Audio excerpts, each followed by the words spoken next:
দেখো আজকে child studies বা পেডাগজি থেকে আমরা আজকে কিছু এমসিকিউ আলোচনা করবো। আগের ক্লাসে আমরা কিছু টপিক আলোচনা করেছিলাম, যে টপিকে আমরা পেডাগজি সম্পর্কে একটু করেছিলাম।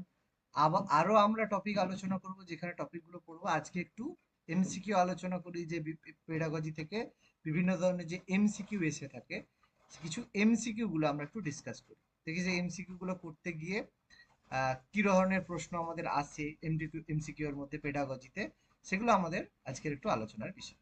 ঠিক আছে, তাই যাক শুরু করি। হ্যাঁ, প্রথম প্রশ্ন দেখতে পাচ্ছি কি বলেছে, মানসিকভাবে পিছিয়ে পড়া দুজন ছাত্রকে আপনার ক্লাস নিতে বলা হলো, আপনি কি করবেন? এরকম দুজন স্টুডেন্ট আছে যারা মানসিকভাবে পিছিয়ে রয়েছে, তো আপনি কি করবেন?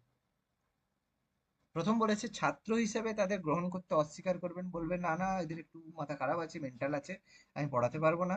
নাম্বার টু, শুধুমাত্র মানসিকভাবে পিছিয়ে পড়া ছাত্রদের জন্য নির্দিষ্ট ক্লাসে তাদের অন্তর্ভুক্তির ব্যবস্থা করতে প্রধান শিক্ষককে বলবেন। হেড স্যারকে বলবে যে স্যার, এরা তো একটু মানসিকভাবে রয়েছে, আপনি এদের একটা স্পেশাল ক্লাসের জন্য করুন।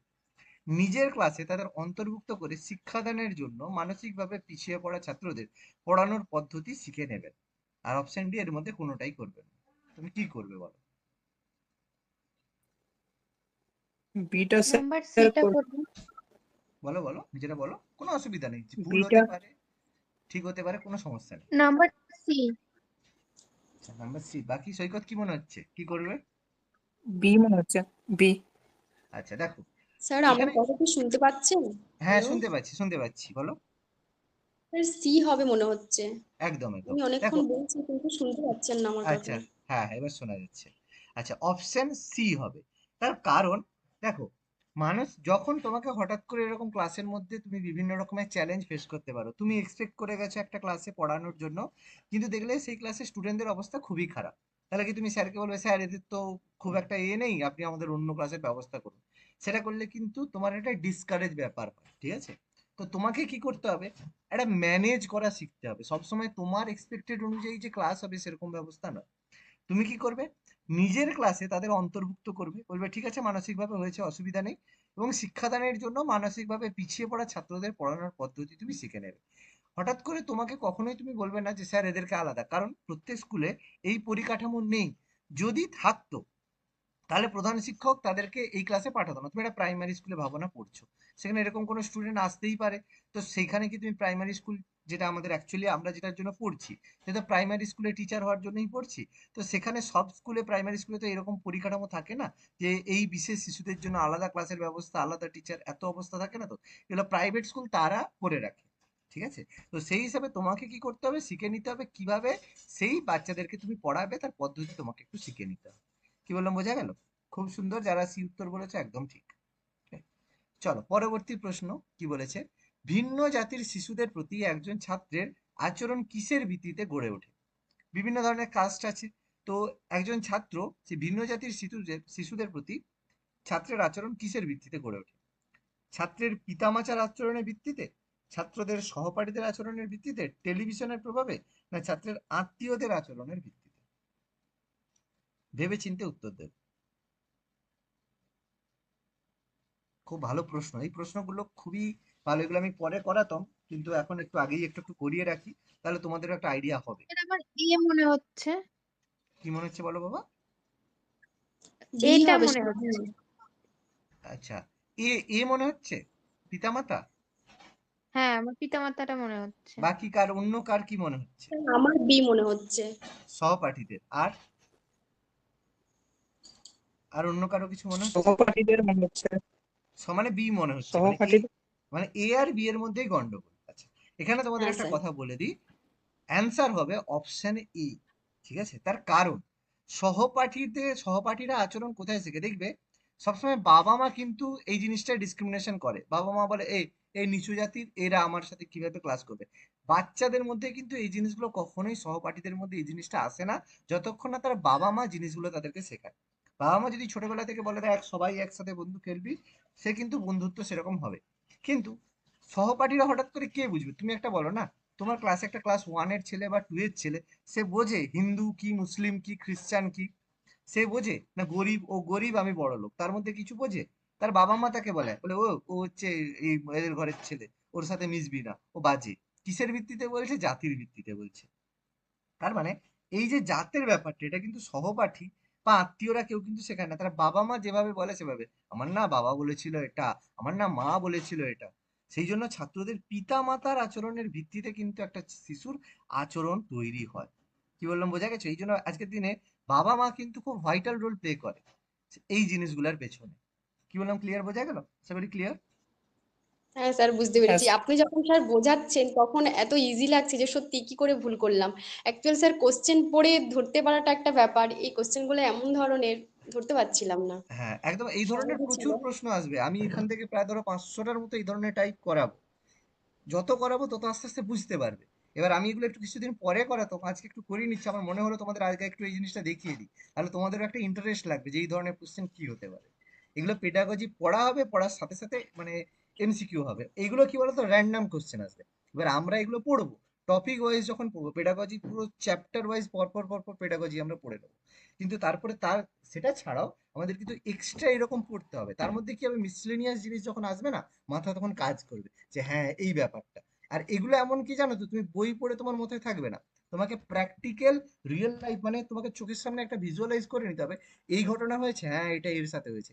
এই যে যেটা আমি এক্সপ্লেন করলাম না, এটা তোমাদের মাথায় থাকবে, কিন্তু কোশ্চেন আর উত্তর কিন্তু মাথায় থাকবে না। এই জন্যই পেডাগজিটা, আলোচনাটা খুব দরকার। বুঝে গেছে? ওকে, চলো পরের প্রশ্ন। বলেছে মহুয়া তার ভাইকে আঘাত করলো। ও দিদিরা কি করে, একটু ভাইদেরকে একটু মারে। তার মা বেশ কিছুক্ষণ তাকে আলাদা একলা ঘরে বসিয়ে রাখলো।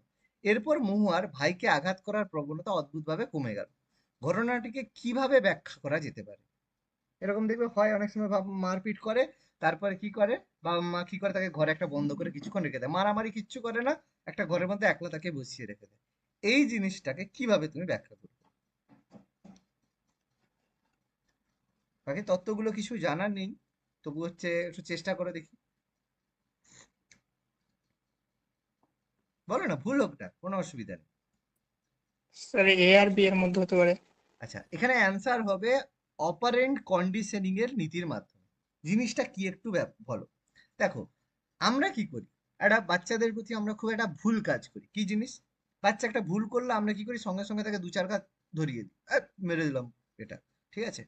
বাচ্চাকে বোঝালাম না, শুধুমাত্র মারলাম, ঠিক আছে? আবার কেউ কেউ করে, বাচ্চারা যেটাই ভুল করুক না, না বাচ্চা তো ভুল করতেই পারে, দুটো কাজ করি, হয় আমরা তাকে মারি অথবা তাকে কিছু বলি না, যে কোনো একটা কাজ করি। কখনো বাচ্চার সাইকোলজিক্যাল দিকটা আমরা চিন্তা করি না, যে বাচ্চা কেন মারলো, কিসের জন্য মারলো। তাহলে এটা আমরা চিন্তা না করে শুধুমাত্র অ্যাকশন করি, হয় কিছু বলি না, ও যা ইচ্ছা করে করুক, হয় তাকে মারি। এবার এখানে কি করা হলো, যখন মানে মহুয়া বা কোনো একজন মানে মেয়ে তার ভাইকে মারলো, তাকে একটা আলাদা করে বসিয়ে রাখা হলো। এতে মহুয়া যখন মেরেছে, সে তখন ভাবছে আমি ভাইকে মেরেছি, তাহলে মা আমাকে মারবে অথবা মারবে না। সে দুটো পসিবিলিটি ভাবলো, এর জন্য মা আমাকে মারতে পারে, নাহলে মারতে পারে না। তার মা কি করে, তাকে কিছু বললো না, একলা ঘরে বসিয়ে রাখলো।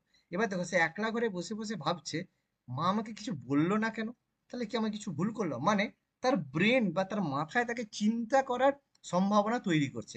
অপারেন্ট অপারেন্ট কন্ডিশনিং, এটা আমি আর একটু ডিটেলসে পরে পড়াবো। এই কন্ডিশনিং এর মাধ্যমে একজন শিশু, সে কি করে মাথার মধ্যে বিভিন্ন পসিবিলিটির কথা চিন্তা করে, যে মেরেছে তার মানে এটা করবো, আচ্ছা এটা না করে যে এটা করবো, এটা না করে ওটা করবো। প্রত্যেকটা জিনিসের পসিবিলিটি, মানে আমাদের ব্রেন, এই জন্য বলা হয় আমরা এখনকার দিনে বাচ্চাকে কি করি, প্রচুর টিউশন দিয়ে দিই, যাদের বাবা মা দেখবে একটু হয়, প্রচুর সকাল বিকাল টিউশন দিয়ে দিই। এতে কি হয়, বাচ্চা কিন্তু নিজে কোনো ভাবার কোনো সময় পায় না, একলা বসে যে ভাববে সেই সময় পায় না। আমাদের সময় কি হতো, টিউশন থাকতো না, বা একটা টিউশন বা দুটো টিউশন থাকতো, আমরা কি হতো, ঘরে পড়তাম এবং তার সাথে সাথে ভাবতাম। সেই জন্য আমাদের মধ্যে দেখবে কোনো প্রবলেম সলভ করার একটা নেচার তৈরি হয়। আমরা কোনো একটা প্রবণতা হয় যে আমরা হ্যাঁ এটার প্রবলেমের এটা সলিউশন হতে পারে, আমরা ভাবি। কিন্তু বাচ্চারা সেগুলো আজকালকার দিনে ভাবে না। তো তার মা যখন কি করলো, তাকে মেরে তা ঘরের মধ্যে রেখে দিল, সে কিন্তু বসে বসে ভাবলো। অপারেন্ট কন্ডিশনিং মানে এটাই, সে তার কন্ডিশনিং বা পসিবিলিটি, মানে কোন জিনিসের সাপেক্ষে মারলে কি হবে, বাচ্চাকে মারলাম, ভাইয়ের কি লাগলো, ভাইয়ের কি লাগলো না, আমি যদি এটা করলাম এতে কি লোকে আমাকে খারাপ বললো কি বললো না, বোঝানোর দরকার নেই, একটা বাচ্চা সব বোঝে, ঠিক আছে?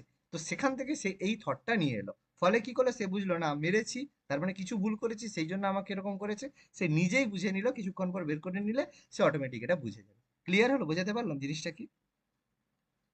বোঝা গেল? হ্যাঁ স্যার। হ্যাঁ স্যার। Very good.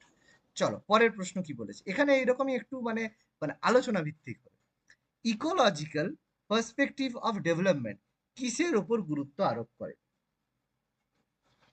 ইকোলজিক্যাল মানে, ইকোলজি মানে যেটা আমাদের পরিবেশ বিদ্যার কথা বলছি, ইকোলজি মানে যার মধ্যে আমাদের কি হয়, ইকোলজি কথাটা আমি একটু বলে দিই, এক্সপ্লেন করে দিই, এটা আমাদের পরিবেশের একটা চ্যাপ্টার।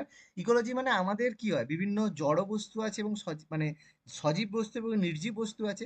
সেই সজীব বস্তু নির্জীব বস্তু আমাদের মানে জীবনের উপরে বিভিন্ন প্রভাব বিস্তার করে। সজীব বস্তু মানে গরু ছাগল গাধা মানুষ টানুষ যা আছে তারা, আর নির্জীব বস্তু মানে যে সূর্য বাতাস অক্সিজেন এইসব জিনিস, এরা কি করে আমাদের উপরে বিভিন্ন রকমের প্রভাব বিস্তার করে। তো সেইগুলো নিয়ে আমাদের ইকোলজি মানে যে চ্যাপ্টারটা সেটা আমাদের বলে। তো ইকোলজিক্যাল পার্সপেক্টিভ অফ ডেভেলপমেন্ট মানে এই জিনিসগুলোর ফলে আমাদের ডেভেলপমেন্ট বা আমাদের বিকাশ হয়, এটা কিসের উপর গুরুত্ব আরোপ করছে?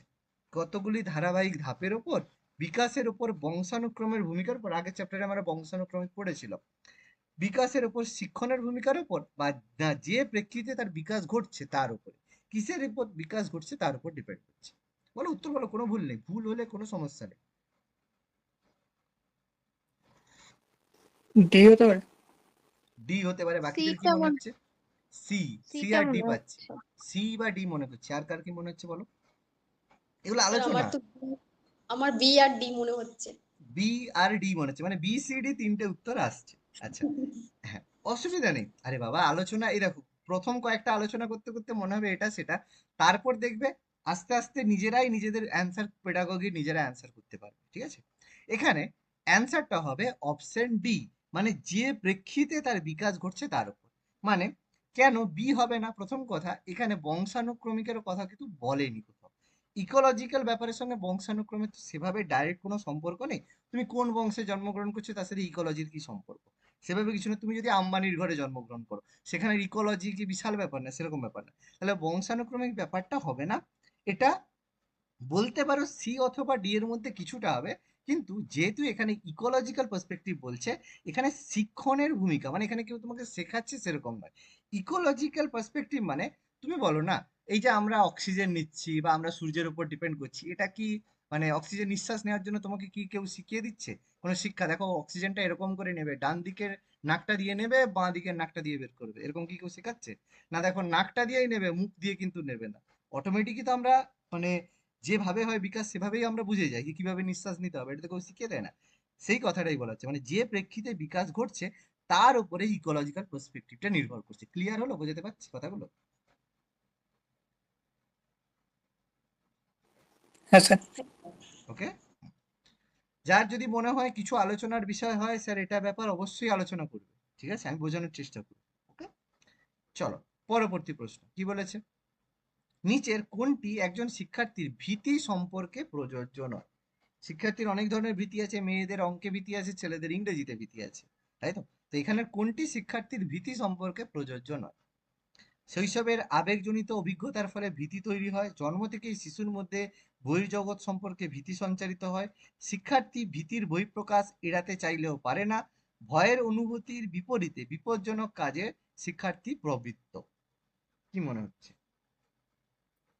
স্যার আমার এটা মনে হচ্ছে, কিন্তু ডিটা একটু কি বলছে একটু বোঝাবেন, মানে বুঝতে পারছি না এটা। বি হতে পারে। আচ্ছা, ডি এরটা বুঝতে পারোনি, আমি সেটাকে বুঝেছি। অপশন ডি বলছে যে মানে ভয়ের অনুভূতির, আমি বুঝিয়ে দিচ্ছি, ডিটা বুঝিয়ে দিচ্ছি, তারপরে তুমি উত্তর কোনটা হবে ভাববে। ডি বলছে যে ভয়ের অনুভূতির বিপরীতে বিপজ্জনক কাজেও শিক্ষার্থী প্রবৃত্ত। ভয় হয় যে এই জিনিস আমার ভয় হয়, কিন্তু বা শিক্ষার্থী আবার বিপজ্জনক কাজটাও করতে চায়, যে আমি জানি যে এটা করলে বাবা মা বকবে, কিন্তু ও বকবে বকবে করে নেবো, মানে স্কুল যাব না, ঘুরতে যাব, মানে কোথাও একটা ক্লাস বাঙ্ক করব, বা এই কাজটা করব, সেই কথাটা বলছে। আর উত্তর কিন্তু প্রযোজ্য নয় বলছে, মানে যেটা নয়, শিক্ষকের ভীতি সম্পর্কে কোনটা প্রযোজ্য নয় বলছে। কি মনে হচ্ছে? বি হতে পারে। বিটা মনে হচ্ছে তাহলে। স্যার বি হবে তাহলে। সবাই বি বলছো? একদম উত্তর ঠিক বলেছো, অপশন বি। কেন?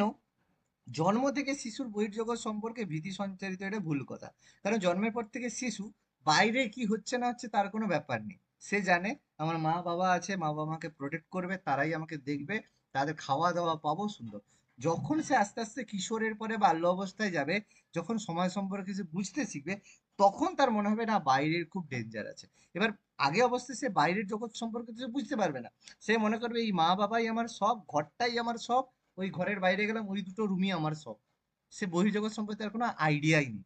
সেই কারণে অপশন বিটা ভুল আছে। দেখো, এটা কি আমি বললাম, এটা কিন্তু নিজেরাই উত্তর দিলে। কিভাবে করলে? যখন আস্তে আস্তে থিঙ্কিং বা বোঝার পদ্ধতিটা কিভাবে করতে হয় শিখে গেলে, দেখো উত্তর তোমরা নিজেরাই তিনজনেই অপশন বি দেখো ঠিক করতে পারলে। কঠিন লাগলো? কঠিন না সহজ লাগছে এবার আস্তে আস্তে? বুঝে লাগে। স্যার মনে হচ্ছে বুঝতে বুঝতে হবে। হ্যাঁ, আস্তে আস্তে বুঝতে পারবে। ইন্টারেস্টিং লাগছে। অবশ্যই। চলো পরের প্রশ্নে যাই। একজন ছাত্র দুর্ব্যবহার প্রদর্শন করছে এবং শিক্ষক তাকে প্রতিবার শাস্তি দিচ্ছে। হতেই পারে শিক্ষক বারবার হচ্ছে খারাপ ব্যবহার করছে, শিক্ষক তাকে বারবারই শাস্তি দিচ্ছে। এক্ষেত্রে শিক্ষক কি অনুসরণ করছে? শাস্তিমূলক প্রতিদান, দৈহিক শাস্তি প্রদান, নেতিবাচক পুনঃসংযোগ, না তীব্র বক্রোক্তি? মানে বারবার তাকে, যেটাকে সার্কাজম বলা হচ্ছে, তীব্র বক্রোক্তি মানে তাকে মানে খারাপ ভাষায় যে বাঁকিয়ে কথা বলা, মানে একটু এ করে কথা বলে, "এই তোর দ্বারা কি হবে, এ দেখ", এরকম একটু বাঁকিয়ে বলে না, সেই কথা বলছে। এটা কি মনে সি হচ্ছে? হতে বাকিদের কি মনে হচ্ছে? এটা মনে হচ্ছে অনেকের, না? যেহেতু শাস্তি দিচ্ছে। স্যার শাস্তিমূলক আবার প্রতিদান বলছে, এটা কি করে হবে? একদম, ওই জন্য ওটা হচ্ছে না। এখানে একদম এটা অ্যান্সার হবে না। শিক্ষক ঠিক বলেছে। কি হতে হ্যাঁ, ও, নেতিবাচক ঠিক। পুনঃসংযোগ।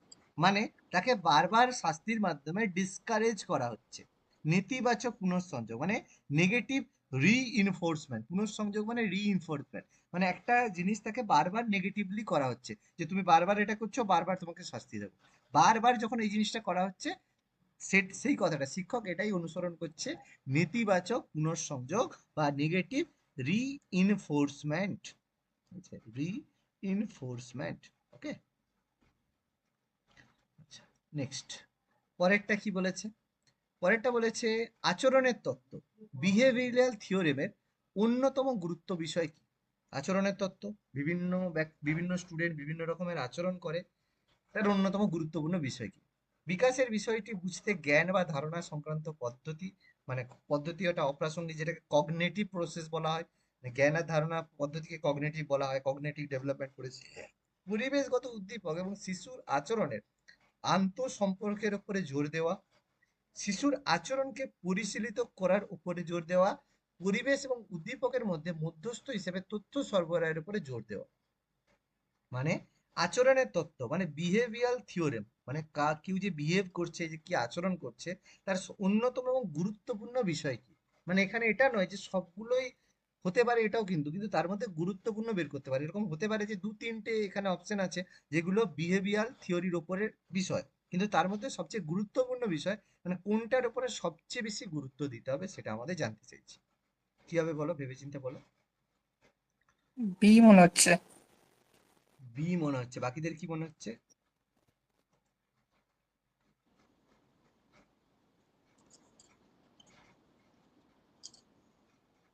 স্যার বি মনে হচ্ছে, কিন্তু উম, বাকিগুলো অতটা বুঝতে পারছি না। আচ্ছা, বাকিগুলো বুঝতে পারছো না? আচ্ছা, বুঝতে পারছো না বলতে ওই যে বললাম, বিকাশের বিষয়টি বুঝে জ্ঞান বা ধারণা, যে বিকাশ কোন জিনিসের উপরে তার বিষয় হচ্ছে, বা কোন জিনিসটার ভিত্তিতে তার বিকাশ হচ্ছে, বা কোন জিনিসটা সম্পর্কে মানে কিসের মাধ্যমে তার বিকাশ হচ্ছে, সেই পদ্ধতি অপ্রাসঙ্গিক।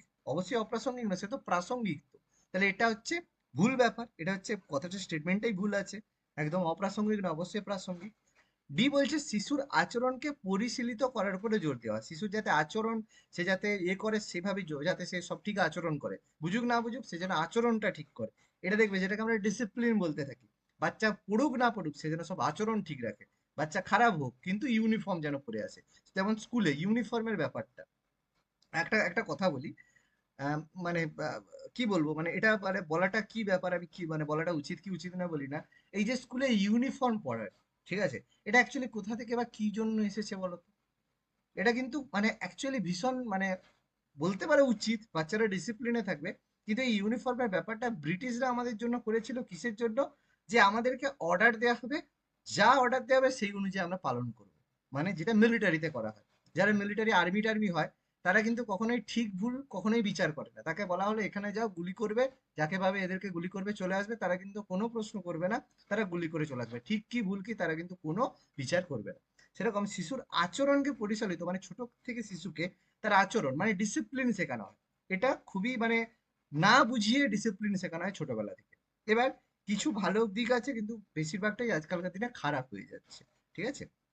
কারণ কি, যখনই ডিসিপ্লিন শেখানো হচ্ছে, বাচ্চা শুধু স্কুলের মধ্যে ডিসিপ্লিন হচ্ছে, স্কুলের বাইরে কিন্তু স্যার ডিসিপ্লিন থাকছে না, ঠিক আছে?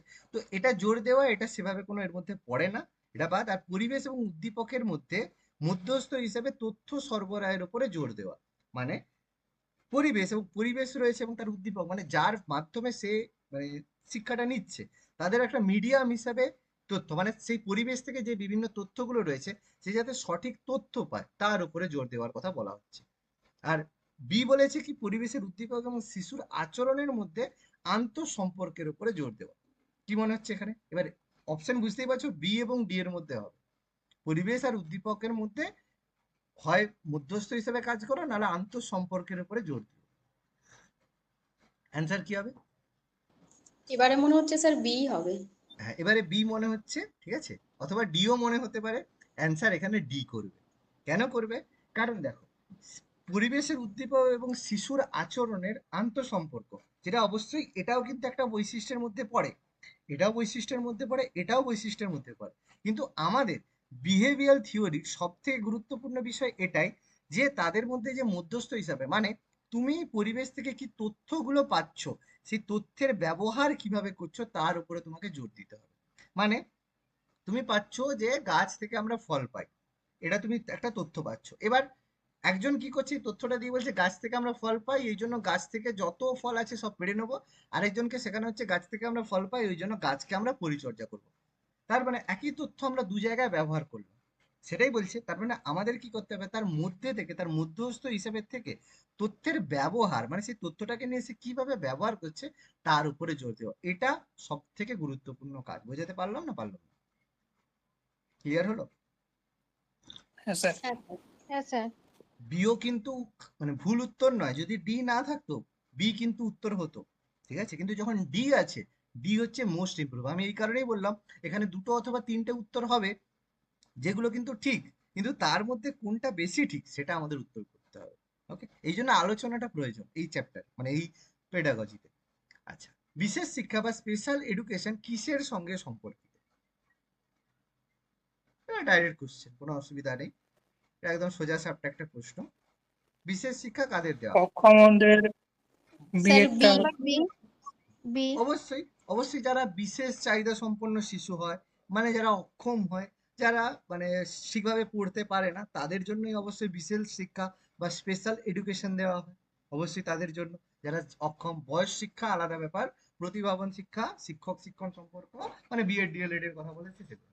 স্পেশাল এডুকেশন সবসময় অক্ষমদের জন্য শিক্ষা প্রকল্প। একদম ঠিক। আচ্ছা, নেক্সট। পরের প্রশ্ন কি বলেছে? আচ্ছা, শিক্ষকদের সম্পদশালী বা রিসোর্সফুল হতে হবে, এর অর্থ কি? শিক্ষকদের রিসোর্স, এবার আমরা রিসোর্স বলতে টাকা পয়সা বুঝি, কিন্তু অ্যাকচুয়ালি শিক্ষকদের রিসোর্সফুল হতে হবে, এর অর্থ কি?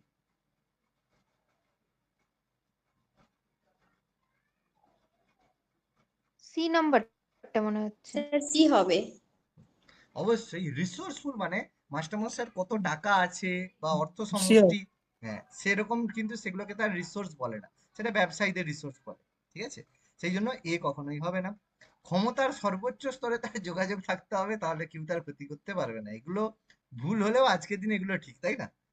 মানে পেডাগজিক্যালি এগুলো ভুল হলেও কিন্তু মানে অ্যাকচুয়ালি আজকের দিনে এগুলোই চলছে, তাই তো? যাই হোক, সেটা নতুন কোনো নয়, কিন্তু অ্যাকচুয়ালি এটা অ্যান্সার হবে সি। তার যথেষ্ট জ্ঞান থাকতে হবে যাতে তিনি ছাত্রদের সমস্যার সমাধান করতে পারে, ঠিক আছে? বাকিগুলো, বাকির যে তিনটে ভুল হচ্ছে, কিন্তু সত্যিকার দেখতে গেলে সেগুলোই মানে মানে রিয়ালিটিতে দেখতে গেলে সেগুলোই উত্তর, তাই তো সৈকত? হ্যাঁ স্যার। তাই না? ওকে, চলো, কিন্তু উত্তর এটা দিলে হবে না, উত্তর আমাদের এটাই দিতে হবে। আচ্ছা, দুটি ছাত্রের মানসিক বয়স সমান, এর থেকে আমরা বলতে পারি কি? মানসিক বয়স, মানসিক বয়স মানে মনের বয়স। অনেকে কি হয়, ছোট বয়সে বড় হয়ে গেছে কিন্তু বাচ্চার মতো আচরণ, সেগুলো তো তাদের মানসিক বয়স, মানে একটা বাচ্চার সাথে একটা বড় লোকেরও মানসিক বয়স সমান হতে পারে। এর থেকে আমরা কি বলতে পারি?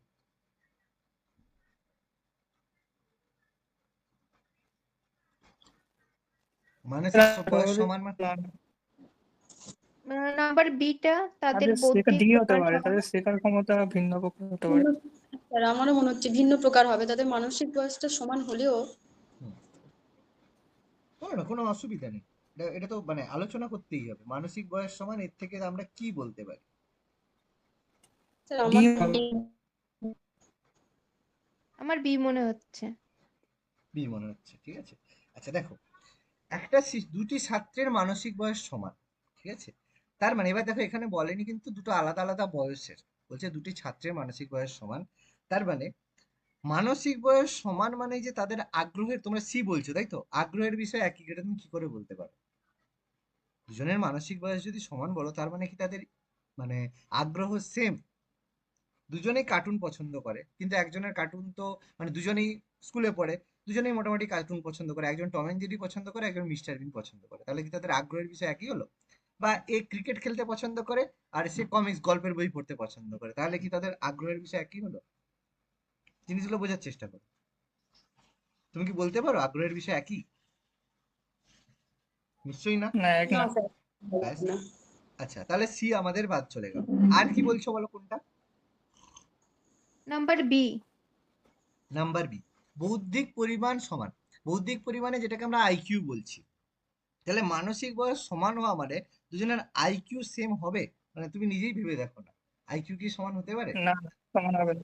কখনোই ব্যাপারটাকে আইকিউ এর সাথে আমরা তার মানসিক বয়সের সম্পর্ক আমরা বলতে পারি না। দুজনের মানসিক বয়স একই রকম কিন্তু আইকিউ সমান, তাহলে তো ক্লাসে যারা পড়ে প্রত্যেকে যেরকম ভাবছে একই রকম, তাহলে তো প্রত্যেকের আইকিউ তাহলে একই হয়ে যাবে।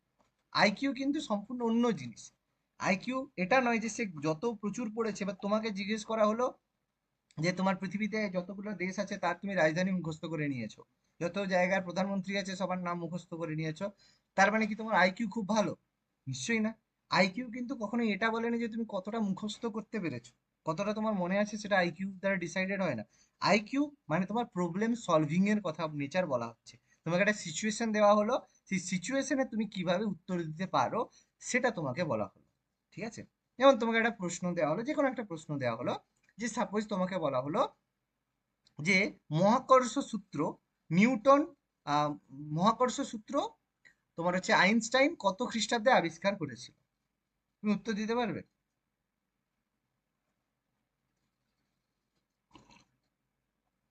পারবে না। কেন পারবে না? কারণ কোশ্চেনটা তুমি ভালো করে শোনো। প্রথম কথা, মহাকর্ষ সূত্র আইনস্টাইনের নয়, মহাকর্ষ সূত্র নিউটনের, ঠিক আছে। তাহলে এই প্রশ্নটা, যার মাথায় আইকিউ ভালো সে কিন্তু এটার উত্তর দিতে পারবে, সে সঙ্গে সঙ্গে ভেবে নেবে আচ্ছা মহাকর্ষ সূত্র, সে কিন্তু ওটা ভাববে। আর তুমি কি ভাবছো, কোন সাল কোন সাল কোন সাল, তুমি সাল নিয়ে ভাবতে বসছো। দুটোর পার্থক্য বুঝতে পেরেছো আমি কি বলতে চাইছি? এটাই আইকিউ কে পার্থক্য নির্ধারণ করে। ক্লিয়ার? বুঝা গেল না, গেল না? হ্যাঁ স্যার, বুঝতে পেরেছি এবার। হ্যাঁ। বুঝতে পেরেছো? তাহলে এটাও হলো না। এবার দুটি ছাত্রের মান, এবার হচ্ছে অপশন ডি বলছে তাদের শেখার ক্ষমতা ভিন্ন প্রকার হতে পারে। অবশ্যই ডি এরটা উত্তর হতে পারে, স্কুলে সাফল্যের সমান যোগ্যতা তাদের আছে। স্কুলে যে সাফল্যের সমান যে যোগ্যতা তাদের আছে, এটা থেকে আমরা বলতে পারি। এবার দেখো, এও হতে পারে ডিও হতে পারে, বি আর সি কিন্তু হবে না। এবার ভেবে বলো কোনটা হবে। ডি হবে। কি মনে হচ্ছে, বাকিদের কি মনে হচ্ছে? স্যার ডি বলছিলাম এতক্ষণ, কিন্তু এখন মনে হচ্ছে যে এও হতে পারে, কারণ তাদের তো একটা ক্লাসে ধরুন দুজন ছাত্রের তো মানসিক বয়স যাই হোক না কেন সাফল্যের যোগ্যতা তো থাকতেই পারে, থাকতেই পারে। যদি তাদের মানে এখানে দুটোরই কিন্তু জানি না ঠিক। পসিবিলিটি আছে, এও হতে পারে ডিও হতে পারে, দুটোই কিন্তু সম্ভাবনা আছে। তাহলে এখান থেকে আমরা অ্যান্সার করব অপশন এ, বি করব না। কেন করব না? কারণ এখানে শেখা নিয়ে কিন্তু কোনো কথা বলেনি, শেখার যে কথা সেটা কিন্তু বলেনি। মানসিক বয়স সমান একটা আমার কাছে একটা ইনফরমেশন দিয়েছে, সেখানে তার শেখার ক্ষমতা সেটা সম্পর্কে কোনো তো কোশ্চেনে কোনো রকম বক্তব্য বলা নেই, তাহলে আমরা কিভাবে বলতে পারি দুটি ছাত্রের মানসিক বয়স সমান? তার মানে আমরা বলতে পারি স্কুলে সাফল্যের সমান যোগ্যতা তাদের আছে। আস্তে আস্তে বুঝতে পারছি কথাগুলো কি হচ্ছে, হ্যাঁ স্যার। বোঝা গেছে? একটু এই জন্য একটু ভেবে, এগুলো তো সময় লাগবে, কিন্তু যখন আস্তে আস্তে বুঝে যাবে তখন আস্তে আস্তে দেখবে, বুঝতে পারবে যে কি ব্যাপারটা হচ্ছে। আচ্ছা, একটি শিশু ক্রমশ আত্মকেন্দ্রিকতা থেকে সমাজ কেন্দ্রিকতার দিকে বিকশিত হচ্ছে। এটা আমাদের সমাজীকরণের তত্ত্ব। এটা তোমাদের এখনো পড়ানো হয়নি, এর পরেই পড়ানো হবে চাইল্ড সাইকোলজি ক্লাসে। এটা কার প্রবক্তা কি? এর প্রবক্তা কি? পারবে? এটাই আমরা পরের চ্যাপ্টারে পড়বো, সেটা হচ্ছে পিয়াগেট। পিয়াগেটের পড়েছো, মানে পিয়াগেট সম্পর্কে পড়েছো, পিয়াজেট বা পিয়াগে? কগনিটিভ ডেভেলপমেন্ট, শুনেছি। মূর্ত হুম, সংবেদন তত্ত্ব। মানে ঠিকঠাক আইডিয়া নেই, মানে একদম ভুলে গেছো পিয়াগেটের তত্ত্ব, মূর্ত কি একটা সংবেদন? ছিল ওই কুকুরকে সামনে দিলে ওইটা নাকি? না, সেটা প্যাভলভ। মনে হয় না। সেটা আচ্ছা আচ্ছা। প্যাভলভ। সেটা হচ্ছে তোমার একটা কুকুরকে যদি খাবার দেওয়া হয় একই সময়ে, তাহলে সেই সময় তার লালা নিঃসৃত হয়, সেটা প্যাভলভের। পিয়াগেট ভীষণ ভীষণ ভীষণ গুরুত্বপূর্ণ, যেটা হচ্ছে আমরা এর পরের ক্লাসে আলোচনা করবো সামাজিকতা, এবং তার সাথে সাথে সামাজিকতার সঙ্গে সঙ্গে আমরা এখানে পড়বো যে একটা বাচ্চার কিভাবে তার যে আমাদের হচ্ছে প্রজ্ঞা সৃষ্টি হয়, সেখান থেকে সে আস্তে আস্তে, একটা শিশু প্রথমে কি থাকে, আত্মকেন্দ্রিক হয়, সে ইগোসেন্ট্রিজম হয়, মানে নিজেরটাই বাবু সব বুঝবো, তাকে আস্তে আস্তে সমাজ কেন্দ্রিকতার দিকে নিয়ে যেতে হবে, যাতে সে সমাজের জন্য ভাবে, যাতে। আর আজকের দিনে বাচ্চা কি হয় বলতো, যত বুড়ো হয়ে যাও সে সারা জীবন আত্মকেন্দ্রিক থাকবে, বা কেউ মরে যাক না যাক আমার জানার দরকার নেই, আমার নিজেরটা হলেই হলো। আর বাবা মাও তাকে এটাই শিক্ষা দিচ্ছে। বাবা মা এখন আর ওইসব কোনো শিক্ষা দেয় না, দেখো সমাজের জন্য কিছু করবে। আগেকার মানুষ সমাজের জন্য একটু ভাবতো কি হচ্ছে না হচ্ছে, এখন বলছে বাবু নিজেরটা হলেই বাবু সব আছে। এই দেখো রাস্তায় যদি অ্যাক্সিডেন্ট হয়ে পড়ে থাকো, কেউ তোমার দিকে তাকাবে না, শুধু ক্যামেরা একটা ফটো তুলে যে যার চলে গেল। বা দেখো তোমার নিজের সাথে যখন হবে, তখন বলবে সমাজটা খারাপ, সমাজের আর উন্নতি হবে না। আরে তুই তো নিজেই করছিস সেটা, তুই কি সমাজের অংশ নয়? তাই তো? তাহলে এটা পিয়াগেটের তত্ত্ব।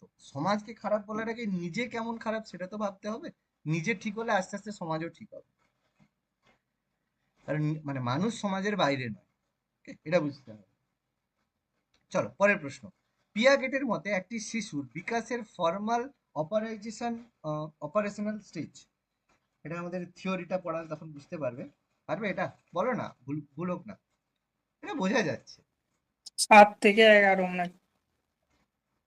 না, এটা অ্যান্সার করবে 11 থেকে 16। ঠিক আছে, বিকাশের যে ফর্মাল অপারেশন, মানে যখন সে অ্যাকচুয়ালি ফর্মালি অপারেশনাল স্টেজে আসবে, বিভিন্ন কাজ করতে পারবে। 7 থেকে 11 নয়, কেন সে তখন অনেকটা কিশোর আছে। 11 থেকে 16 মানে সে অলরেডি টিনেজারে, যেটাকে বয়ঃসন্ধি কাল বলছি, সেই টাইমে সে পৌঁছে গেছে। ঠিক আছে, এই জন্য ফর্মাল অপারেশনাল স্টেজ মানে এটা। 11 থেকে 16 মানে কোন ক্লাসে পড়বে সে তখন? 16 বছরে মাধ্যমিক দেয়, তাই তো? তাহলে মাধ্যমিক দেবে। হ্যাঁ, হুম। তাহলে 16 বছরে মাধ্যমিক মানে 11 বছরে কোন ক্লাসে থাকবে? 7 বা 6 6 to 7, তাই তো? 6 to 7 থেকে 10 পর্যন্ত এই কথাটা বলেছে। এই সময় বাচ্চার মধ্যে ওই যে দেখবে, বাচ্চাদের বলা হয় বাচ্চাদের শেখার বয়স 6 থেকে 8, ম্যাক্সিমাম 9, খুব একটা নয়। 6 থেকে 8 বাচ্চারা কিছু শেখে। এটা বলা হয় যে তোমার বাচ্চা যদি কিছুই না শেখে, তাকে ক্লাস 5 বা 6-এ এসে সবকিছু শেখানো সম্ভব হয়। কিন্তু আমাদের আজকালের বাবা মা কি করে, ছোটবেলা থেকে আরে আমার বাচ্চা 5 বছর হয়ে গেল, 7 বছর হয়ে গেল, কিচ্ছু পড়াশোনা করতে পারেনি, বাবা মার মাথায় হাত। আমার বাচ্চা মনে হয় আমার বাচ্চার কিছু হবে না, আমার বাচ্চার এই খারাপ, মাথা খারাপ, এই খারাপ, সেই হয়ে গেছে। কিন্তু একটা বাচ্চাকে ক্লাস 5 6-এ এসে সবকিছু শেখানো সম্ভব, যদি সে ছোটবেলায় বাকি সবকিছু যেগুলো বাবা মার শেখানোর কাজ, সেগুলো যদি শিখিয়ে দেয়, সে 5 6 এসে সবকিছু শিখতে পারে, যদি তার বিহেভিয়ার মানে শেখাটা ঠিক থাকে। তাকে ছোটবেলা থেকে একদম মানে A for Apple, B for ball পড়াতে হবে না, তাকে ঠিকঠাক ভাবে ছোটবেলা থেকে মানুষ করো, ক্লাস 5 6 এসে সে কিন্তু শিখে যাবে। এই জন্য এই টাইমটাকে বলা হচ্ছে ফর্মাল অপারেশনাল স্টেজ, শিশুর বিকাশের সবচেয়ে ভাইটাল টাইম এইটা, মানে ক্লাস 6 থেকে 8। এই টাইমে বাচ্চা যদি ফোনের প্রতি অ্যাডিক্টেড হয়ে যায়, জীবনে কোনোদিন সে বাচ্চা নিজের উন্নতি করতে পারবে না, জীবনে পারবে না। মানে ক্লাস 6 থেকে 8-এর মধ্যে এই সময় বাচ্চার হাতে ফোন দেওয়া মানে নিজের বাচ্চার জীবন শেষ করা, সুইসাইড করা না ছাড়া কিছু না। ঠিক আছে, এই সময় বাচ্চা যেন ফোনে হাত না দেয়, এটা বাবা মার প্রধান দায়িত্ব। ওকে, এই সময় যদি ফোন ঘাটে, তাহলে জীবনে সে বইয়ের প্রতি ফোকাস করতে পারবে না, তারপরে তার যতই তার ইচ্ছে করুক, ক্লাস 9 এসে সে যদি মনে করে পড়তে বসবো, সে জীবনে ফোকাস করতে পারবে না। তো সম্ভবই নয়, তার ফোকাস এতটাই নড়ে যাবে, তখন মনে হবে পড়াশোনা আমার জন্য নয়। ঠিক আছে, আমার এরকম স্টুডেন্ট আছে, ঠিক আছে, আমি জানি। যাই হোক, সে এখন তাকে যখন পড়াচ্ছি, ক্লাস 8-এ পড়ে, ছোটবেলা থেকে ফোন, মানে একটু বড় লোকের বাচ্চা, তো ছোটবেলা থেকে এমন ফোন ঘাটছে, এখন তাকে যখন পরীক্ষা এসে গেছে, এবার সে বলে স্যার পড়তে বসছি কিন্তু পড়া স্যার আমার হচ্ছে না, আমার স্যার পড়াশোনাটা আমার দ্বারা হবে না। বলছে কি করবে, কোনো অসুবিধা নেই, কি করবে বলো? কারণ সে ছোটবেলা থেকে ফোন ল্যাপটপ সব পেয়ে গেছে, সবকিছু সে সবের জানে, কিন্তু পড়াশোনার মধ্যে সে নেই। আচ্ছা, এখানে একটা স্টেটমেন্ট আছে, একজন শিক্ষক জগৎ সম্পর্কে তার ভেতরে প্রতিদিন যে অনুভূতিকে গ্রহণ করে সেগুলি তার ছাত্রছাত্রীদের মধ্যে সঞ্চারিত করে। এটা কে বলেছেন? এটা পারবে না। এটা রুডল স্টেইনারের একটা মন্তব্য ছিল। এটা বলা সম্ভব নয়, আমি উত্তর বলে দিচ্ছি। ঠিক আছে। আচ্ছা, আরেকটা বলছি, একটি শিশুর মন সাদা পাতার মতো। কে বলেছে? মানে তাতে তুমি যা লিখবে সেই রকম তোমার হবে। এটা এটা জন লকের মন্তব্য ছিল। ঠিক আছে, বলে দিচ্ছি এগুলো স্টেটমেন্ট। কি বলতে হবে?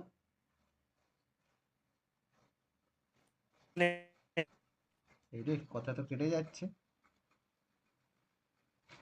কিছু বলছো? বলো বলো।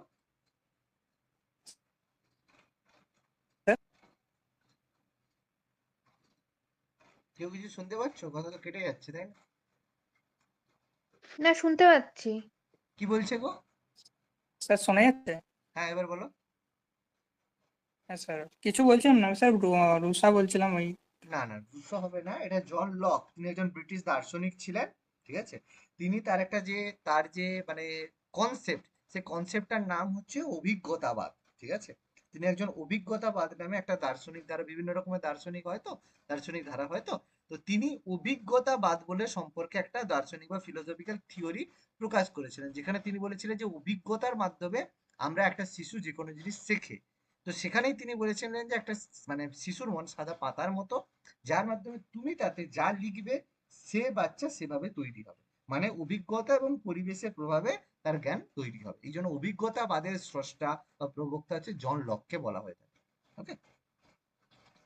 পরবর্তী প্রশ্ন, জোন অফ প্রক্সিমাল ডেভেলপমেন্ট, জেডওপি, এটা কথাটা মানে কার? এটা খুব গুরুত্বপূর্ণ। জোন অফ প্রক্সিমাল ডেভেলপমেন্ট, এটা প্রচুর প্রচুর পড়ে। এটা তোমাদের মানে আমি অবশ্যই পড়াবো পিয়াগেট পড়ানোর পরে।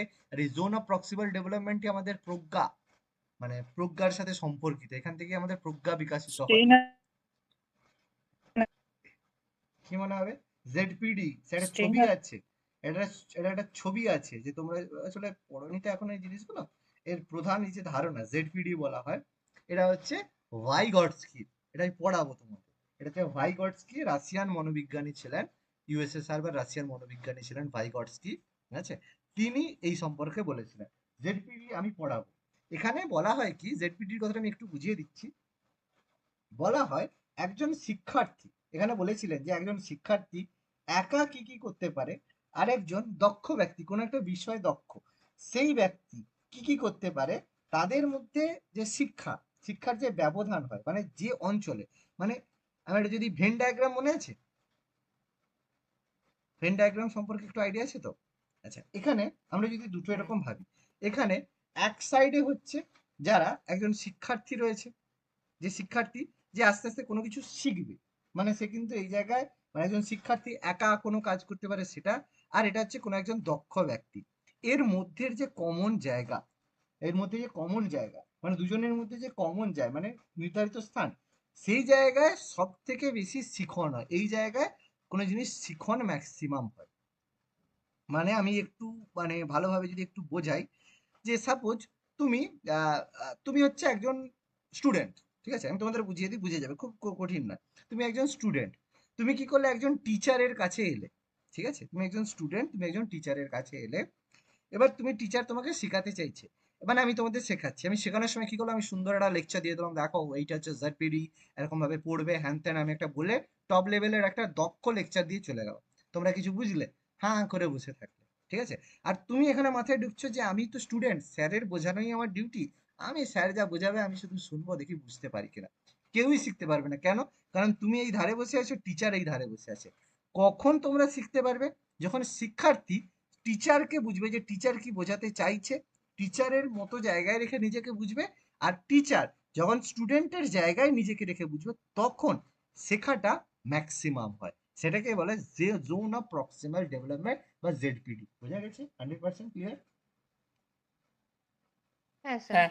বোঝা গেছে? একদম পুরো সিম্পল, কিছু নয়। জিনিসগুলোকে সহজভাবে বুঝবে, দেখবে চাইল্ড সাইকোলজি যেটা মনে হয় খুব কঠিন, একদম জলের মতো পড়ে নেবে, জলের মতো পড়া, কিছু না। ঠিক আছে। আচ্ছা, পরের প্রশ্ন কি বলেছে, একজন ছাত্র ভালো গল্প বলতে পারে, এর থেকে তুমি কি বোঝো? তার মুখস্থ করার ভালো ক্ষমতা রয়েছে, না চিন্তা উপস্থাপনের ক্ষমতা ভালো রয়েছে, না সে ভাবুক প্রকৃতির, না তার চিন্তা ভাবনায় কল্পনার আধিক্য রয়েছে? খুব ভালো প্রশ্ন। ছোটবেলায় ডিএডটা। বাচ্চাকে দেখবে, ছোটবেলায় দেখবে বাচ্চাকে গল্প বলতে বলা হয়, আমাকে একটা গল্প বলতো, বাচ্চারা গল্প শুনে দিয়ে বলে তুই একটা গল্প বলতো, আমি তো এত গল্প শুনাই, তুই একটা গল্প বলতো। এর থেকে তুমি কি বুঝবে? দেখবে কিছু কিছু বাচ্চা বলতে পারে আর কিছু কিছু বাচ্চা বলতে পারে না, সে ভ্যাবলার মতো হ্যাঁ কি করবা বুঝে। সে বি চিন্তা হবে। ভাবনা কল্পনায় স্যার আমার আধিক্য রয়েছে। বিটা মনে হচ্ছে। একদম ঠিক, ডি হবে। বিটা। কারণ দেখো যখন গল্প এটা বলবে, তুমিও যখন তোমাকেও যদি হঠাৎ করে একটা গল্প বলতে বলা হয়, তুমি সহজে একটা বলতে পারবে না। তুমি ভাববে একটা গল্প কবে পড়ছিলাম সব ভুলে গেছি। কিন্তু তুমি যদি চিন্তা করো, সঙ্গে সঙ্গে তুমি মনে মনে ভেবে নিলে এইটা এটা আমি বলবো, ঠিক আছে, তারপর তুমি ঘটনার সাথে সাথে গল্প বলতে শুরু করবে, দেখবে তোমার ঘটনা আস্তে আস্তে যাবে। আমার হচ্ছে একজন হচ্ছে একটা বাচ্চা বলতে আমার কি বলবো, আমার হচ্ছে দাদার মানে আমার হচ্ছে দাদার হচ্ছে মেয়ে আছে, ঠিক আছে। সে তার বাড়িতে আমি খুব একটা মানে কোনোদিন সেভাবে যাওয়ার সময় হয় না, নিজের দাদা নয়, আর মানে দূর সম্পর্কে। তো তার বাড়ি খুব একটা যাওয়া হয় না, তার যে মানে মেয়ে আছে সে এখন ওই ক্লাস স্ট্যান্ডার্ড 2-তে পড়ে। এবার আমি যখন যাই, এবার তখন সে হচ্ছে কিছুদিন আগেই, আগের বছর কিছুদিন আগে গিয়েছিলাম। দিয়ে এবার সে কি করে সবার কাছে গল্প শুনতে যায়, খুব ভালো মেয়ে, গল্প শুনতে চায়। এবার সবাই কি করে বিরক্ত হয়ে যায়, তোকে কত গল্প শোনাবো, সবাই বিরক্ত হয়ে যায়। এবার আমাকে বলে গল্প শোনা। আমি বলি ঠিক আছে চলো। এবার কি হয়েছে, তাকে সুন্দর করে আমি মনে মনে যেটাই মনে হচ্ছে সঙ্গে সঙ্গে একটা একটা গল্প বলছি। এবার তারপরে কি আর নিজে নিজে বানাচ্ছি, নিজে নিজে বলছি, এরকম নয় যে আমি গল্পটা জানি। নিজে নিজে একটা মনে হচ্ছে যে কোন জিনিসটা এই করে, একটা নিজে নিজে বানিয়ে নিল, মানে ওর সাথে তাকে জুড়ে ওর সাথে। তাহলে আমি কি করে বলতে পারছি গল্প, তাহলে আমি কি সেই গল্পটা জানি? জানি না। নিজেই বানিয়ে নিচ্ছি, সেই সময় চিন্তা করছি, সেভাবে উপস্থাপন করছি। সে তখন বলে বাহ খুব নতুন ধরনের একটা গল্প। তা সে তো জানেই না যে আমি গল্পটা জানি না, আমি বানিয়ে বানিয়ে বলছি। ঠিক আছে, তাহলে এটা কেউ যদি বাচ্চা গল্প করতে পারে, তার মানে বাচ্চা অবশ্যই তার চিন্তা এবং উপস্থাপন বা প্রেজেন্টেশনের খুব ভালো ক্ষমতা রয়েছে। কোনো বাচ্চা যদি এরকম বলতে পারে, তার মানে জানবে সে বাচ্চা খুব ভালোভাবে কোনো জিনিস করতে পারে, চিন্তা করতে পারে। খুব ভালো প্রশ্ন এটা। ওকে, পরের প্রশ্ন। বাচ্চাকে ওই জন্য মানে ছোটবেলায় কি করবে, যখন বাচ্চা ছোট থাকবে, সেভেন পড়াই করে না, তাকে গল্প শোনাবে, গল্প শুনে তাকে প্রশ্ন জিজ্ঞেস করবে। কি বললাম বলতো, যে একটা রাজা ছিল, তার 4টে ছেলে ছিল, এরকম একটা গল্প বলে দিয়ে তারপরে বলবে আচ্ছা রাজার কটা ছেলে ছিল বলতো, এরকম প্রশ্ন করবে। সে প্রশ্নগুলো দেখবে সে উত্তর দেবে, তার মধ্যে ইন্টারেস্ট জাগবে। আর যদি বলতে বলতে ঘুমিয়ে যাও, দেখবে তুমি সেও ঘুমিয়ে গেছে, তুমিও ঘুমিয়ে গেছো, বাচ্চারা আর কিছু হবে না। Okay? পরবর্তী প্রশ্ন, পরিবেশের প্রতি শিশুর সংবেদনশীলতা জিনগত বৈশিষ্ট্যের প্রভাব হলো। পরিবেশের প্রতি শিশুর সংবেদনশীলতায় জিনের বৈশিষ্ট্যের প্রভাবকে কি বলা হয়? আচ্ছা এটা পারবেন, এটার অ্যান্সার হবে রেঞ্জ অফ রিঅ্যাকশন। ঠিক আছে, পরিবেশের প্রতি শিশুর সংবেদনশীলতার জিনগত বৈশিষ্ট্যের প্রভাবে কি হয়, রেঞ্জ অফ রিঅ্যাকশন। মানে পরিবেশে বিভিন্ন শিশু কি হয়, বিভিন্ন সংবেদনশীল হয়।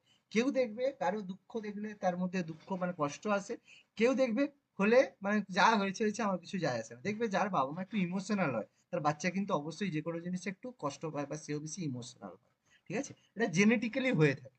ইমোশনাল মানুষের বাচ্চা কিন্তু ইমোশনাল প্রকৃতির হয়, যাদের বাবা মার অত কেয়ার নেই তাদের বাচ্চাও দেখবে একটু কেয়ারলেস প্রকৃতির হয়ে থাকে, কারণ দেখেছে জিনিসের প্রতি। তাহলে পরিবেশের প্রতিও কিন্তু শিশুর সংবেদনশীলতা জিনগত বৈশিষ্ট্য রেঞ্জ অফ রিয়াকশন, মানে সে যেটা দেখবে যেটা শিখবে সেভাবেই সে রিয়াক্টও করবে। ওই জন্য দেখবে যার বাবা মা ছোটবেলায় তার দাদু দিদাকে ছেড়ে দিয়েছে, থাকে না, কষ্ট দিয়েছে, বড় হলে সেও তার বাচ্চাও তার প্রতি সেটাই করবে, স্বাভাবিক কথা, কোনো অসুবিধা নেই। ঠিক আছে, পরের প্রশ্ন, বাস্তুতন্ত্রের তত্ত্ব ব্যাখ্যা করতে পারে। বাস্তুতন্ত্রের যে তত্ত্ব ব্যাখ্যা করতে পারে, বিকাশের ওপর পরিবেশের প্রভাব, বিকাশের ওপর জৈবনিক মানে বায়োলজিক্যাল প্রভাব, জ্ঞানের বিকাশ, না বিকাশের আবেগ সংক্রান্ত পদ্ধতি। বাস্তুতন্ত্রের তত্ত্ব।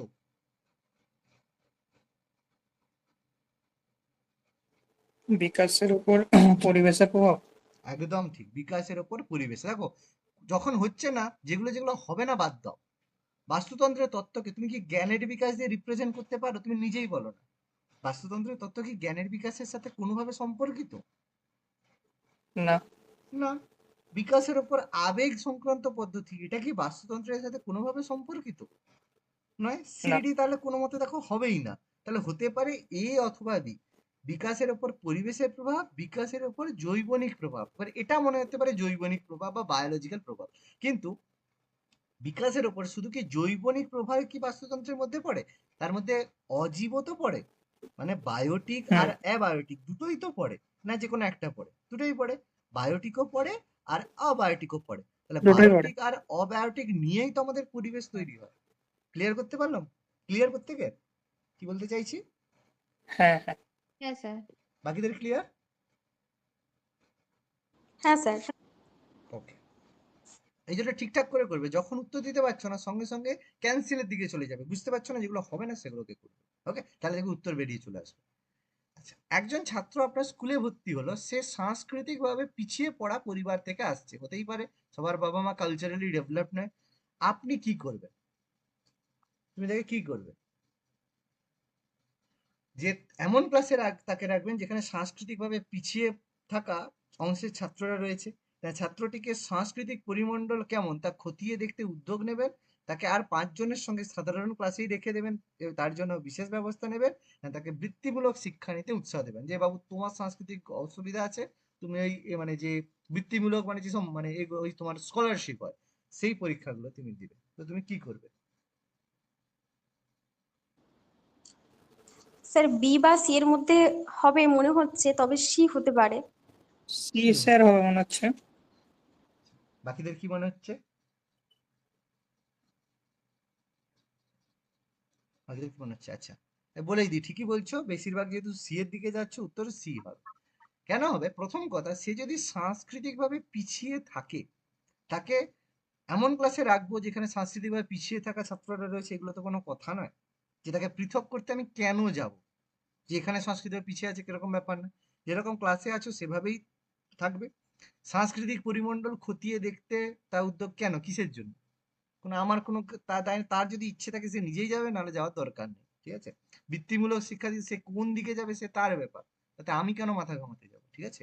তাহলে বি আর ডি কিন্তু কোনোদিন হবে না। এবার ভাবতে পারো এ অথবা ডি এর, ঠিক আছে? ভাবতে পারো, কিন্তু অপশন সি একদম ঠিক বলেছে, ঠিক আছে? পরের প্রশ্ন, নিচের কোনটি সহজাত প্রতিভাবাপন্ন শিশুর বৈশিষ্ট্য নয়? সহজাত প্রতিভাবাপন্ন শিশুদের বৈশিষ্ট্য নয়, যারা খুব সহজে সহজাত প্রতিভাবাপন্ন হয় তার বৈশিষ্ট্য নয় কোনটা?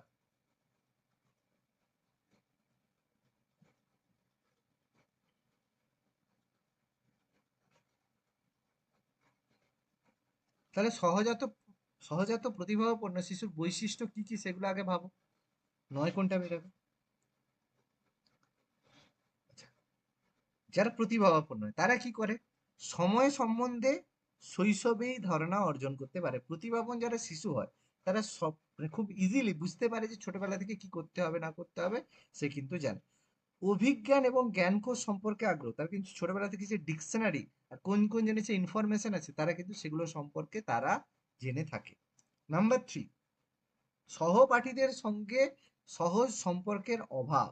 সহজ পাঠীদের সঙ্গে সহজ সম্পর্কের যে অভাব সেটা কিন্তু থাকে না। দেখবে যারা প্রতিভাপন্ন শিশু হয় তারা বন্ধু বান্ধব কিন্তু খুব বেশি থাকে না, তারা একটু আলাদা থাকে, তারা একটু আলাদা জগতে বিচরণ করে, খেয়াল করে দেখবে।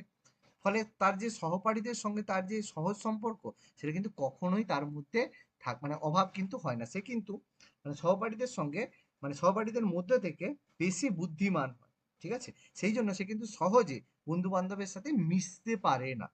এটা খেয়াল করে দেখবে, যারা সহপাঠীদের সঙ্গে সহজ সম্পর্কে কিন্তু অভাব তাদের হয় না, মানে অভাব তাদের হয়ে থাকে, তাহলে এটা কিন্তু তার বৈশিষ্ট্য, এটা কিন্তু থাকে। বহুবিধ ঘটনা মনে রাখার ক্ষমতা, সেগুলো কিন্তু মনে রাখতে পারে।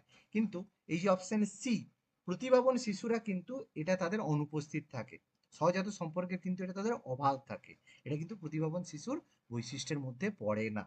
কারণ অ্যাকচুয়ালি কোনো শিশুকে সবার সাথে মানে সম্পর্ক ভালো রাখবে সেটাই তার হওয়া উচিত, কিন্তু এটা তার বৈশিষ্ট্যের মধ্যে পড়ছে না। কিরকম বোঝা গেল? এই জন্য অপশন সি হবে আমাদের উত্তর। ক্লিয়ার হলো না হলো না? স্যার বলো বলো।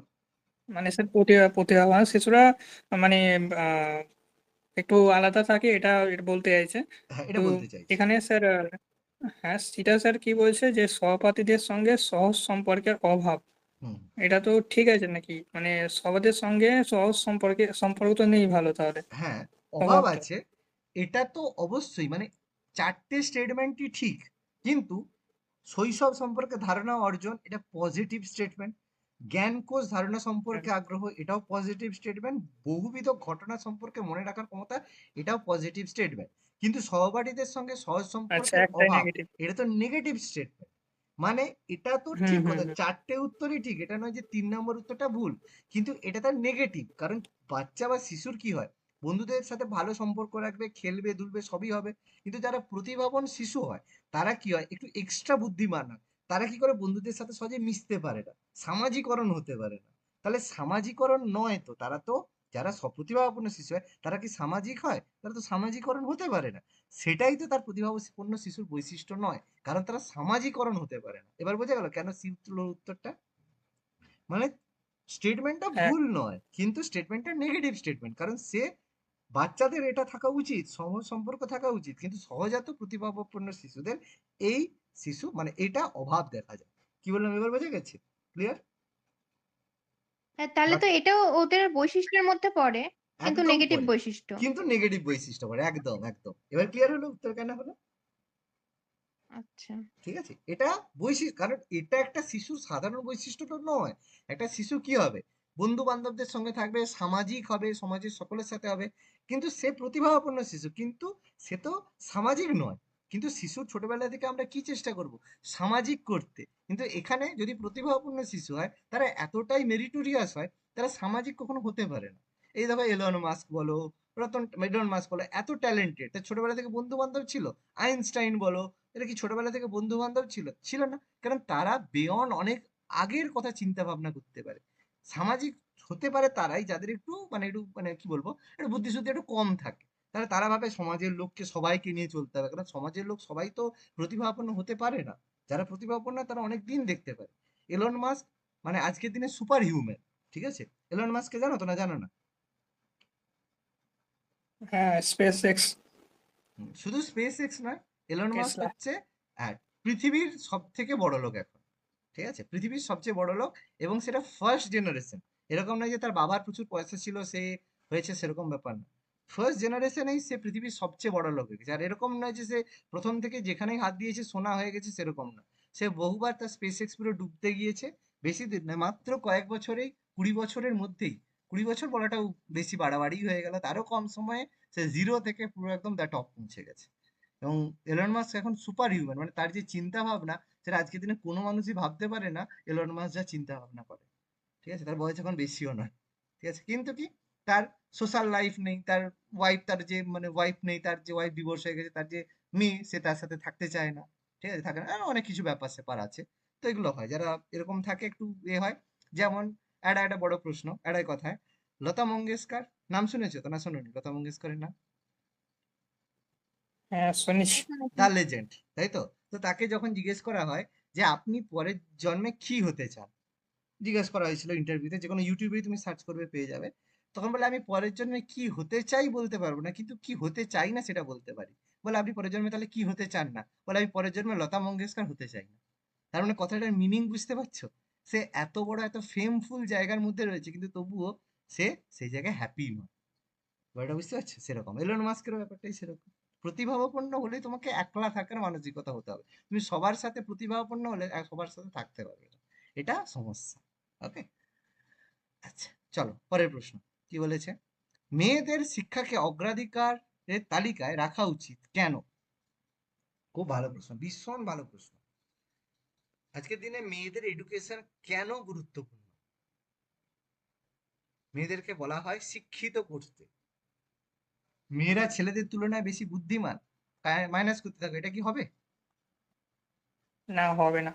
ডি হবে স্যার। ডি হতে পারে। ডি মেয়েদের হতে পারে। তুলনায় ছেলেদের সংখ্যা কম, এটাও ভুল কথা। অতীতে মেয়েদের তুলনায় ছেলেদের অধিকার দেওয়া হয়েছে, এটাও ভুল কথা, এরকম কথা নয়। ব্যাপারটা হচ্ছে সামাজিক পরিবর্তনের নেতৃত্ব ক্ষেত্রে মেয়েরাই এগিয়ে থাকে। এটা কেন ঠিক? তার কারণ একটা বাচ্চা, একটা শিশুর প্রথম শিক্ষক কে হয়? প্রথম শিক্ষক তার মা হয়। ঠিক আছে, ফার্স্ট যে টিচার সে কিন্তু তার মা হয়, কারণ বাচ্চা প্রথম শেখে, ফার্স্ট টিচার সে কিন্তু মায়ের কাছ থেকে শেখে।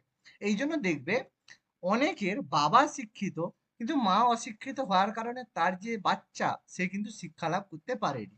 কিন্তু খুবই রেয়ার এরকম পার্সন আছে যার মা প্রচুর শিক্ষিত কিন্তু তার বাচ্চা শিক্ষিত হয়নি। এটা কখনো হয় না, খুব রেয়ার, মানে না হওয়ারই মতো। এই জন্য মায়েদের শিক্ষিত করা আজকের দিনে ভীষণ প্রয়োজন, কারণ মা যদি শিক্ষিত হয় তাহলে তার বাচ্চা বা পরবর্তী জেনারেশন শিক্ষিত হবে। ঠিক আছে? এই জন্য দেখবে যারা একটু বোঝে, যারা একটু মানে কনসাস বা এসব সম্পর্কে বোঝে, তারা সবসময় মেয়েদের শিক্ষাটার দিকে দেখে, যে মেয়ের টাকা পয়সা চাকরি বাকরির দরকার নেই, মেয়ে যেন শিক্ষিত হয়, এটা দেখবে খোঁজে। ঠিক আছে? এবার দেখো যাদের ব্যাপার বেশি কথা বলছি না, অনেক কিছু ব্যাপার আছে, কিন্তু এটা অ্যাকচুয়ালি যখন কেউ দেখতে যায়, মেয়ে দেখতে যায়, তখন কিন্তু এই জিনিস বলে মেয়ে শিক্ষিত তো, এটাই জানতে চায়। ঠিক আছে? তার কারণ এটাই। আচ্ছা, পরবর্তী প্রশ্ন, ছাত্রের বাড়ির কাজ বা হোমওয়ার্ক পরীক্ষা করার সর্বশ্রেষ্ঠ পদ্ধতি কি? সব থেকে মানে সর্বশ্রেষ্ঠ পদ্ধতি কি ছাত্রদের বাড়ির কাজ বা হোমওয়ার্ক দেওয়া? ক্লাসের বুদ্ধিমান ছাত্রদের ওই কাজে দায়িত্ব দেওয়া, ক্লাসের দলবদ্ধভাবে ছাত্রদের দিয়ে বাড়ির কাজ পরীক্ষা করানো, নমুনা উত্তরের মাধ্যমে তাদের বাড়ির কাজ পরীক্ষা করা, নিয়মিতভাবে শিক্ষকের দ্বারাই তার বাড়ির কাজ পরীক্ষা করানো। নাম্বার সিটা মনে হচ্ছে। কি সি হতে পারে হতে স্যার? পারে, নমুনা উত্তর মাধ্যমে। কি হুম, মনে হচ্ছে বলো? সি হতে পারে। আচ্ছা, এবার একটা কথা বলি, তোমরা যে অনলাইন ক্লাস করবে, তোমাদের জন্য সি ঠিকঠাক উত্তর উত্তর দিয়ে দেবো, যে উত্তর ঠিক। ছেলেদের বাচ্চাদের যদি তুমি এটা করো, তারা যা উত্তর করেছে, ঠিক উত্তর পেলে সব ভুল উত্তর কেটে দিয়ে ঠিক উত্তর করে বলবে যে আমার সব ঠিক হয়েছে। ভেবে দেখো, যখন তুমি স্কুলে পড়তে, ভেবে দেখো স্কুলে যদি এ বলে এর উত্তরই হবে, তুমি কি করে কেটে দিয়ে ঝট করে হ্যাঁ স্যার আমার ঠিক হয়েছে বলেছো না বলোনি? বলো, সত্যি কথা, অনেস্টলি বলো, হ্যাঁ, অনেস্টলি বলো। অনেকবারই বলিস। অনেস্টলি করেছি, তাই তো? বাচ্চাদের মধ্যে আছে কেন আমার ভুল হ্যাঁ, হয়েছে তার ঠিক হবে, বাচ্চারা করবেই না।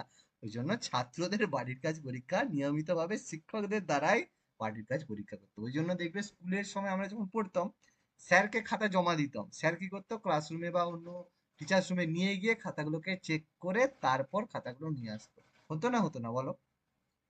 হতো তো? হ্যাঁ। হ্যাঁ, হুম। হতো। হ্যাঁ মনে পড়েছে? স্কুলের মনে পড়েছে স্কুলের কথাগুলো?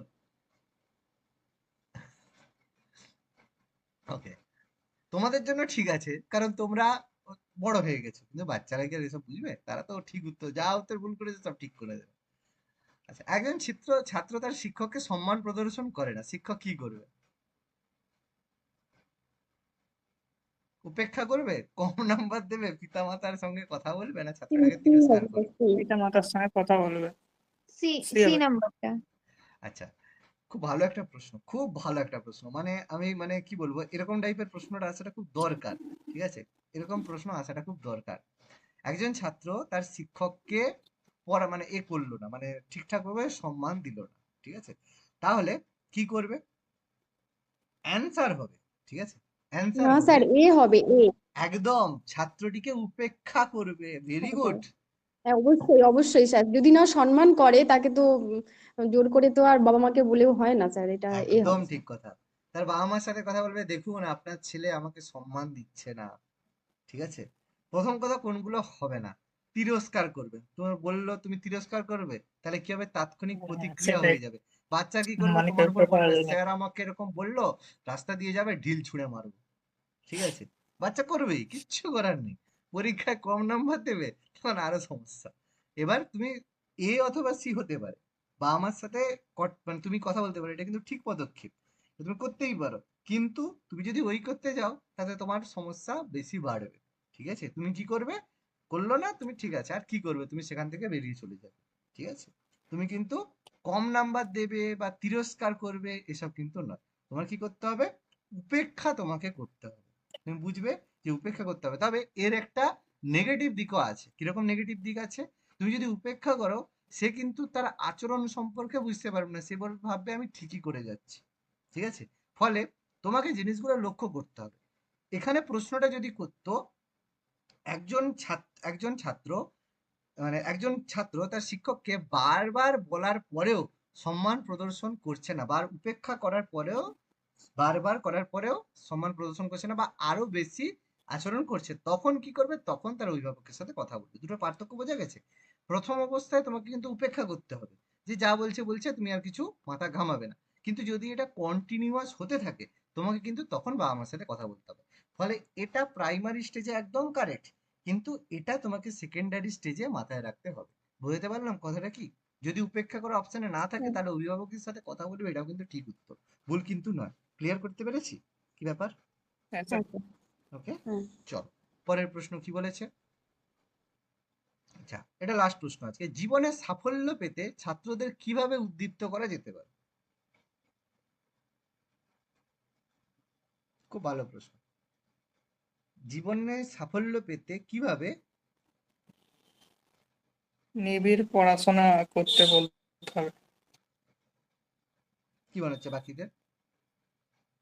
বিটা মনে হচ্ছে। যখন সময়, হ্যাঁ, বি হতে পারে, নিবিড় যদি পড়াশোনা বাচ্চাকে বুঝতে বলো পারি। তুমি যখন সময় পারবে তখনই পড়াশোনা করবে, জীবনে পড়বে না, বলবে স্যার আমি খেলছিলাম, এত সময়ই পাইনি পড়তে। বাচ্চাদের মানে আহ, যেটাকে হ্যাঁ, বলা এটাই হয়, বলবে। যেটা বাচ্চাদের হচ্ছে মানে কি বলবো, মানে যে যেটাকে কি বলে, অজুহাতের কোনো শেষ নেই।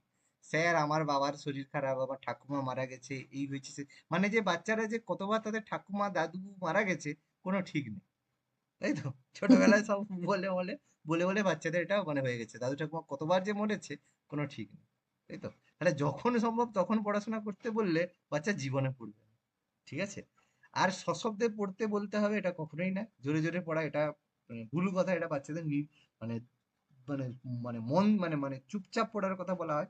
কিছু কিছু ক্ষেত্রে সরব পাঠ আছে, বাট ম্যাক্সিমাম ক্ষেত্রে ঘরে যদি পড়ো সরব পাঠ করো, কিন্তু ক্লাসের মধ্যে কখনোই সরব পাঠ নয়, বাকিদের ডিস্টার্ব হয়।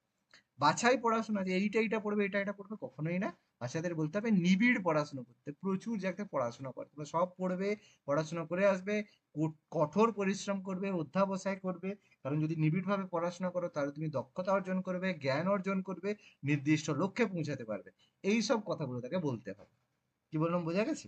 তার মানে নিবিড় ভাবে যদি সে পড়াশোনা করে তাহলেই সে জীবনে সাফল্য পাবে। ক্লিয়ার হলো না হলো না? হ্যাঁ স্যার। স্যার, হ্যাঁ স্যার, বুঝতে পেরেছি। বোঝা গেছে? তাহলে পেডাগজির ক্লাসগুলো এই জন্যই, এখানে কোশ্চেন একটু আধটু কম হবে কিন্তু আলোচনা যেন ভরপুর হয়, এটা আমাদের বুঝতে হবে। কারণ এখানে এই যে প্রশ্নগুলো, যে এ স্যার 24টা মাত্র হলো, 100টা হলে ভালো হতো, 100টা মাথায় ঢুকবে না। 100টা যদি উত্তর করতে যাও শুধু উত্তর বলা হয়ে যাবে, আলোচনা হবে না। আর সেই 100টার মধ্যে 100টাই মাথা থেকে বেরিয়ে যাবে। কিন্তু আজকে যে 24টা আলোচনা করলাম, সেই 24টা কোশ্চেনে কিন্তু ভীষণভাবে মাথার মধ্যে সেট আপ হচ্ছে, কিসের জন্য? আলোচনার জন্য। বোঝাতে পারলাম না পারলাম না? বোঝা গেছে? হ্যাঁ স্যার, তাহলে আজকে এক এরকম ঘন্টা পেরিয়ে গেল স্যার, বুঝতেই পারিনি। কখন কোথা দিয়ে চলে গেল, এক ঘন্টা হয়ে পেরিয়ে গেল, বোঝাই গেল না। কিসের জন্য হলো না? শুধুমাত্র আলোচনা হয়েছে বলে। এই হ্যাঁ আলোচনাটাই স্যার। প্রয়োজন, ঠিক আছে? দেখো অলরেডি 1 ঘন্টা 8 মিনিট হয়ে গেছে, তার মধ্যে ধরো 2-3 মিনিট একটু বাদ দাও, 4 মিনিট বাদ দাও, 1 ঘন্টা কোথা দিয়ে আমরা আলোচনা করে নিলাম, বুঝতেই পারলাম না। শুধু কিসের জন্য? আলোচনা। কিন্তু এই আলোচনাটা মাথার মধ্যে কতটা সেটা হলো, বুঝতে পেরেছো তো? তাহলে আমরা টপিকও যেরকম পড়বো তার সাথে এরকম এমসিকিউ হঠাৎ হঠাৎ করে আলোচনা করবো, তাহলে কি হবে, একটু ভালো লাগবে, তার সাথে সাথে একটু এক্সাইটেডও হবো আমরা। ওকে, বোঝা গেল কি ব্যাপার?